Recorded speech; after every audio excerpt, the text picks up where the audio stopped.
City Matters.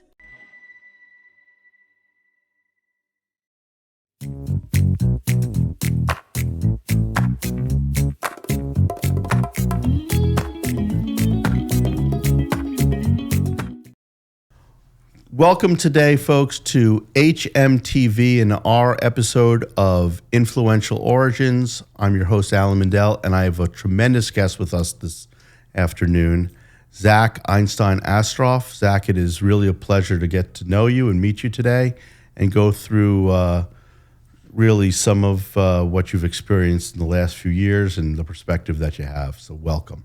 Thank you. And thank you for having me. It's really our pleasure. Zach, tell me, where did you grow up? I grew up in Great Neck, New York, on Long Island. Very proud to be from there. It's a wonderful, predominantly Jewish town, which is what fueled a lot of what I do today. Very strong Jewish community there. Yeah.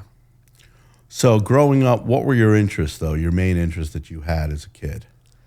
Like many young boys, I was sports obsessed. It started with baseball, then tennis, ultimately finding soccer as my one true passion, which brought me so many different experiences, playing school soccer, travel soccer, playing abroad.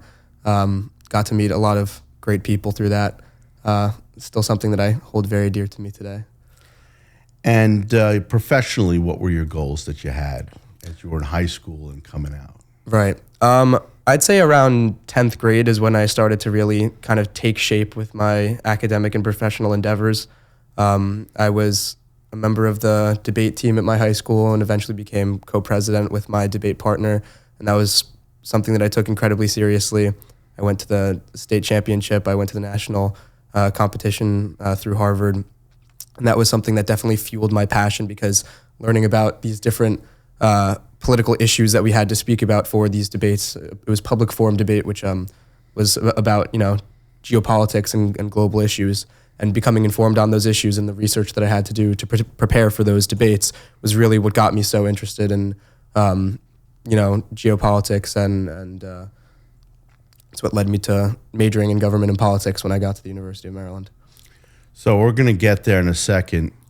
You had your choices. What was it about the University of Maryland that attracted you to that school? If I could simplify it to one word, it would be proximity. The University of Maryland, being really in the backyard of Washington, D.C., provided an unparalleled opportunity for internships, for job opportunities, and just for the kind of government culture that I was looking for in a school.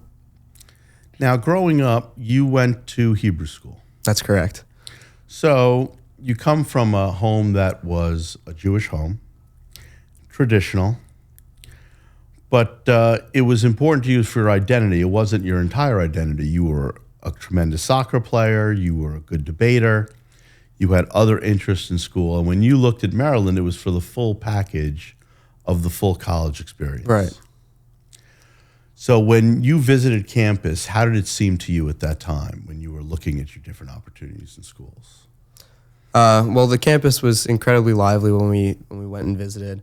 And aside from the professional parts of it, it seemed like it had everything that I wanted. It was really the full package. It had a vibrant Jewish community, which was something that I was really looking for when we went to go look at the Hillel and the Chabad. I felt very welcomed in, and I was pleasantly surprised at the sheer size of the buildings and how many people were just there hanging out, doing their homework.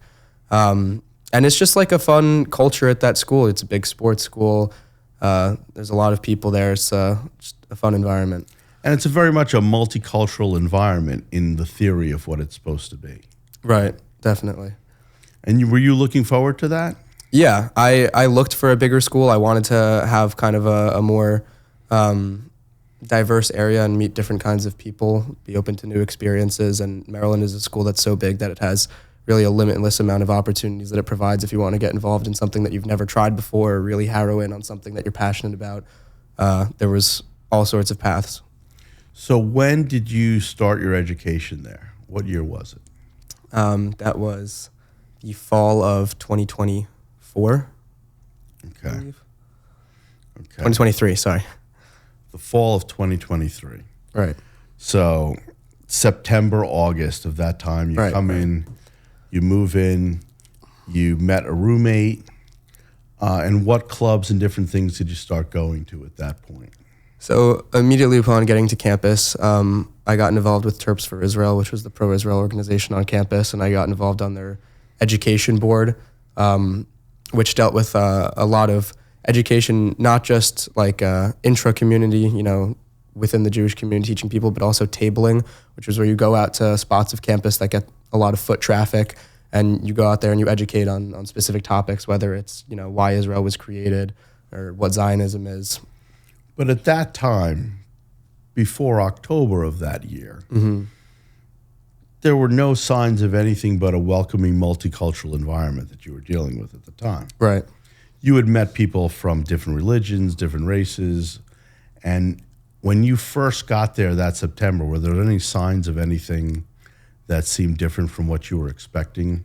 Not in the slightest. It was a welcoming, holistic community, and I was happy to be a part of it and finding where I could get myself involved. Okay.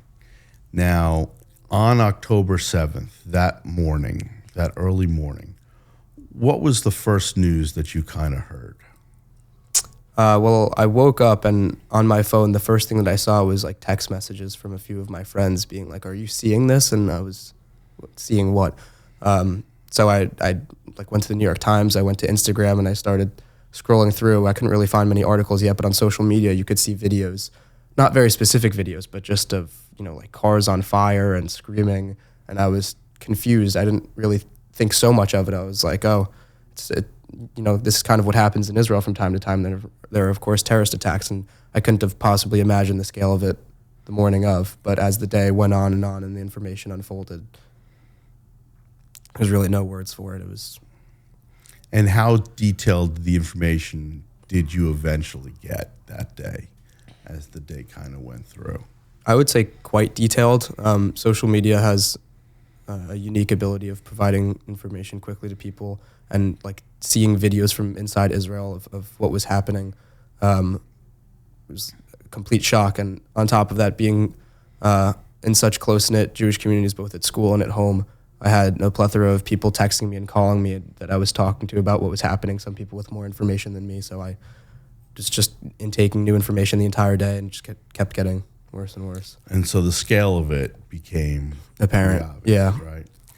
And when you watched what was going on in Israel, right, there was kibbutzes that were being attacked.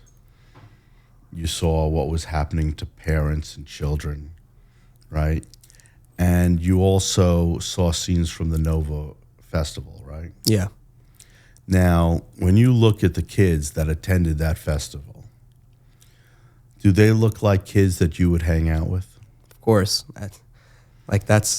Those kids could have been my friends if I was born in Israel. Right, and there were Americans there too. Right. Right. You know, I went to Israel for a year when I was a little younger than you for my first year of college. And I actually met a guy there who's part of my class, not my closest friend, but someone there that you probably heard of, John Pollan, right? So, you know, people like Hirsch Gold, Pollan, you know, that's a kid just like your parents are here today, right? They sent their kids to Israel. And there was their kid. Have you ever been to Israel? I've been twice, yeah. Tell me about that a little bit. So the first time that I was fortunate enough to go was with my family for my older brother's bar mitzvah. So I was quite young at the time, but it was a really special moment for me. As a younger child, I was never as connected to my Judaism personally, especially in the faith sense. It just didn't really resonate with me as much, but going on that trip was definitely special, very special. My first time touching the Kotel was a really amazing moment. And just being in Israel, you can't help but be consumed by the environment. You know, you feel like you're in the Torah, and you can't help but get the chills when you're at all these important locations that you've heard about or you've read about or you've learned about at Hebrew school. And then the second time that I was able to go was through my sleepaway camp. I went with a lot of close friends of mine. We were there for over a month, and that was a really special experience. I was really able to see all the different parts of Israel, and stayed on 2 different kibbutzes there. And that experience especially was what made October 7th, like, a little more personal for me. Some of my favorite experiences in my entire life were the days that I spent on those kibbutzes and just seeing how essentially it's like a small town that all treats each other like family. It's really just such a beautiful thing. And those families were just ravaged by what happened on that day. And right.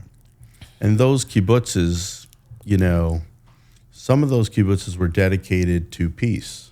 That was a big part of what they were about. Some of those kibbutzes, they were famous for picking up Gazans at the border and bringing them for medical treatment. Right. Was that something that you knew about? Yeah, it's particularly devastating for that exact reason. I mean, the Israelis that really faced like the blunt of what happened, especially when you're just considering geographically that a lot of these kibbutzes are in the south, right near Gaza. Like, these are the people in Israel that were most dedicated to, trying to create peace and creating unity and driving, as you said, Gazans to the hospital or just, bringing them onto the kibbutz to work with them. Like these were the communities that really focused on that. Right. And when you were in Israel, you got to see also a little bit, I'm sure, the Knesset. So the government functions. I mean, you're studying government. So you're familiar with totalitarian governments, and you're also familiar with democratic governments. Did you get to see a little bit of how that process worked and visit? Yeah, a little bit. And it was definitely interesting to see a country, a democratic country that has a system so different than ours, with the two-party system, especially recently. It's really shown how divisive, the political agenda can become by making it a two-sided argument where it seems like there's no nuance in it. And I definitely appreciated the fact that in Israel there's, just a larger spectrum of political ideology. That was something that was really cool to see. Did you also get to see the diversity of that population? I mean, there's a lot of Jews in Israel, but there are other groups too. Yeah, definitely. I mean, that's something that not a lot of people know about. I mean, Israel is, of course, the Jewish state, but it's not entirely Jewish. There are Arab, Muslims, Christians, Druze that can serve in all of these positions and do serve in all of these positions. And live in an equal right type society. Exactly. Right? So October 7th occurs, you're on campus, you see kids that look like you, right? And did you know that women were being raped? Was that something that you became aware of? That Not immediately. I don't believe that I knew that on October 7th, but I think by October 8th I did. On October 8th, you knew that. You knew that you knew the torture of people, whether they were being burned alive or... Yeah, those stories started circulating pretty quickly. And there were videos you got to see on social media, some of that stuff as well, right? Right. On mainstream social media, those kinds of videos can't make it because it violates the guidelines of those platforms. Right. But there are other platforms where this information was available, and I thought it was important to watch those videos to fully understand the tragedy of what happened, as horrific as they were. So now, October 8th comes. That's a Sunday. October 9th is a Monday.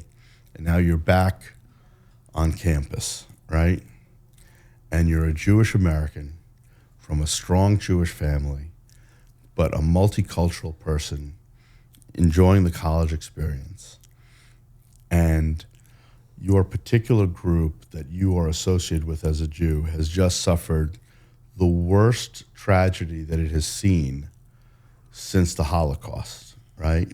More Jews were killed in that one day than have been killed at any time in history since the day of the Holocaust. What was the reaction on campus at that moment? Among the Jewish community, it was kind of disbelief. There was a very somber mood. People weren't up in arms yet. It was more so just trying to recover from what we had just experienced and trying to wrap our heads around it. I mean, sitting in class felt like a fever dream. I couldn't believe I was sitting there. There's no way you could pay attention to what's happening in lecture when that just happened. But in the days that followed, the Jewish community really came together. and it was made apparent that like we are one, we are a family, we're a community, and we need to rest our heads on each other's shoulders in a time like this. And that was definitely really nice. But in terms of, the broader campus feel, I remember directly after October 7th, our university president sent out an email saying, this is a time that we need to, rally around our Jewish, Israeli, Christian, Muslim, Palestinian students. And it's something that just kind of hit a little hard, I think, for the Jewish students. This is obviously a day of incredible tragedy. It's equivalent to like 29 11s for the state of Israel. And, in a message that the president of our university is sending out that's supposed to express his sympathy with our community, it can't even just be about the events that just happened. It can't just be about Jews, right? Mm-hmm. Because all your life and being familiar with these issues, like many of you, I'm sure you've listened to, and you want to live in a society, you want to be fair to all people. Mm-hmm. Muslims too, Palestinians too, We've been talking about a two-state solution. Do you know how many times that's been rejected in the last, 75, 80 years? So here, this tragedy, the people that were murdered were Israelis, right? I mean, the vast majority Jews, but also Arab Israelis, Christian Israelis, and of course, vast majority Jewish Israelis. But the school sent out a message that was universal, right? Right. So the question is, when you think about October 7th, you look at it as a terrorist attack. When someone says to you, well, that's a form of resistance, what runs through your head? Saying it's a form of resistance is just at its core a disgusting statement. You're saying that the rape of innocent women, the murdering of innocent civilians ranging from small children to elderly people, and the kidnapping of innocent civilians as well is all something that should be looked over because it's resistance against what? Israel unilaterally pulled out of Gaza over a decade ago, almost 2 decades ago at this point. And it's resistance. I mean, we've seen 2 intifadas and still the word resistance is being used. Like, we have to call it what it is. This is terrorism. Right. Because what if that happened in any other city in the world? Right. To any other group in the world? What would you call it then? Now, you've lived through other periods in this world. I mean, you remember the tragedy of when George Floyd was murdered. Right. And you remember, I'm sure, that people said Black Lives Matter because all lives might matter, but police were black people that were most at danger in theory as to what was occurring. Right. And so that was a very relevant point, right? But did people believe that Jewish lives mattered at that point, or that wasn't really the relevant point? No, that's kind of why it was so painful, because if we're to reference the Black Lives Matter movement, that moment in time, it was so evident that was the community that needed our support and needed our help the most. And that's why the Black Lives Matter movement started, and that's why it was so important at that time. Yet then when the tragedy occurs for the Jewish community, now the universal message is the one that's more socially accepted. Well, hold on, let's support everyone right now, even though it was our moment of need. Right. So what on campus, as this became the view, how did campus, and at that point, Israel had not entered Gaza. It was a few days later. It was simply about whether or not it was acceptable resistance for what had occurred on the 7th. Right. So what happened on campus as time went on and the war started to really take hold? The main thing is that we started seeing a lot of protests on campus, which was something that was definitely hard to see, especially in the beginning. I guess it's terrible to say, but became normalized as time went on because you get used to seeing it. But, you're hearing phrases like, there's only one solution, intifada revolution, and from the river to the sea, Palestine will be free, which, people are able to spin off to the broader population that aren't as educated on the topic to understand that those are harmful chants. And why don't you explain what they exactly mean? 'Cause Sure. I'm not sure everyone understands what they mean. Right. And I wouldn't be surprised that people don't really understand it, but the fact of the matter is those are harmful statements. If we look at, there is only one solution, Intifada revolution. It's referencing the Intifadas. There have been two of them, which are violent Palestinian uprisings against Israel, where innocent civilians were murdered en masse. And then if we're looking at from the river to the sea, Palestine will be free. That's talking about the entirety of Israel. A lot of people don't know the geography of it, but like those two bodies of water, which a lot of people don't know what they are, but the Mediterranean Sea, and then you have the Jordan River, the area in between those two bodies of water, that is the entirety of Israel. So to say from the river to the sea, Palestine will be free is saying, all that land is ours. And that originally comes from a chant, that's been loosely translated from Arabic. I don't know Arabic, but the chant is from the river to the sea, Palestine will be Arab. Now, if that were the chant, it's much more inflammatory. So I think in America, it's kind of been brought down to try to make it more palatable for the public. But really, that at its core, that's what the chant comes from. Right. And in Israel, there are a lot of Arab Israeli citizens that are as free as any Israeli citizen. Of course, they volunteer to participate in the army when they don't have to. Right. And there's a Palestinian Authority that exists too that actually hasn't had an election in 15 plus years. Right. But there's a right to have elections and control different cities and areas as well. And like you said, Israel's been out of Gaza since 2005, right? They had an election too. Except after that election, do you know what happened after they had an election in Gaza? They elected a terrorist organization to represent them. And do you remember what they did to their opposition to that election? Yeah, violently massacred them. They brought them to the top of the tallest building and threw them all off. Yeah. Right?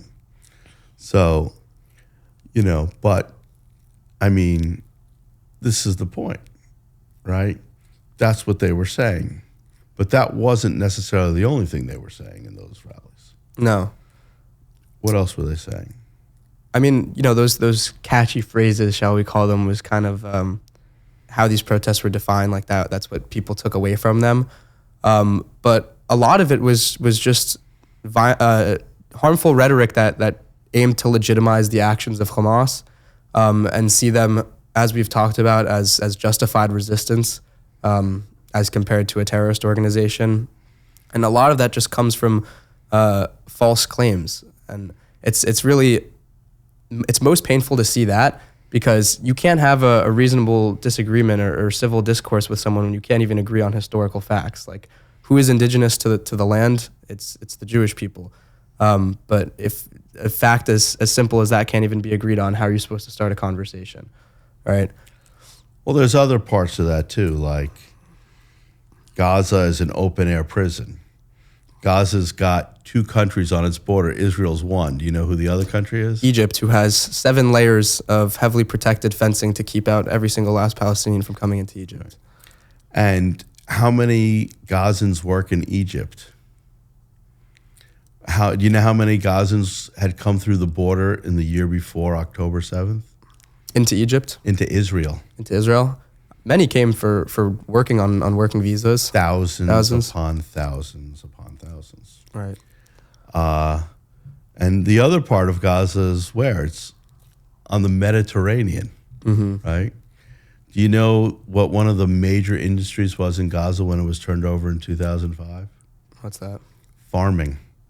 They had the richest soil in Israel with more farm ability to grow more produce than almost anywhere else through it.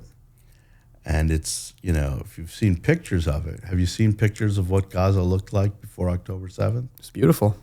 Gorgeous. With supermarkets filled, with beachfronts, car dealerships, everything you can imagine,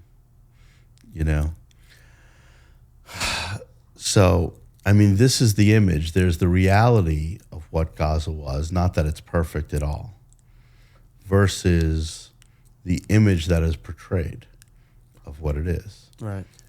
And on campus, there was one image being portrayed. Definitely. And it wasn't the image of a beautiful place. No. Two borders. No, not at all.